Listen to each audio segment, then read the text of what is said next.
ಈ ಅವಾರ್ಡ್ಗೆ ಮುಖ್ಯ ಕಾರಣ ನನ್ನ ಒಂದು ಇದು ಇದು ನನ್ನಲ್ಲಿದೆ ಅಂತ ನನಗೆ ಗೊತ್ತೇ ಇರ್ಲಿಲ್ಲ. ನನ್ನ ಒಂದು ಇದನ್ನ ಮೊದಲು ನೋಡಿದ್ದು ನಮ್ ಡ್ಯಾಡಿ. ನೋಡಿ ನಿನ್ನಲ್ಲೂ ಅದಿದೆ ಅಂತ ತೋರ್ಸ್ಕೊಟ್ಟು ಅದನ್ನ ಎಷ್ಟು ದೊಡ್ಡದಾಗಿ ಬೆಳೆಸಿದ್ದಾರೆ. ಪ್ರತಿಯೊಬ್ಬ ಪೇರೆಂಟ್ಸು ತಮ್ಮ ತಮ್ಮ ಮಕ್ಕಳು ಇದನ್ನ ಬೆಳೆಸ್ಬೇಕು. ನಮ್ ಡ್ಯಾಡಿ ಯಾವಾಗ್ಲೂ ಹೇಳೋರು, ಯಾರಲ್ಲೂ ಇಲ್ದೇ ಇರೋಂಥದ್ದು ಇದು ನಿನ್ನಲ್ಲಿದೆ ಅಂತ. ಆದ್ರೆ ಅದು ನಾನ್ ನಂಬಲ್ಲ.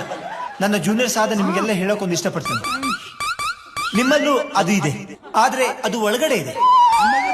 ಅದನ್ನ ನೀವು ಹೊರಗಡೆ ತೆಗಿಬೇಕು, ಪ್ರಪಂಚಕ್ಕೆ ತೋರಿಸ್ಬೇಕು, ಮುಖ್ಯವಾಗಿ ನಮ್ಮ ಪ್ರಿನ್ಸಿಪಲ್ಗೆ ತೋರಿಸ್ಬೇಕು. ನಿಮ್ಮ ಈ ಇದನ್ನ ನೋಡಿ ಖುಷಿ ಪಡ್ತಾರೆ, ಇದೇ ತರದ ಅವಾರ್ಡ್ ಕೊಡ್ತಾರೆ.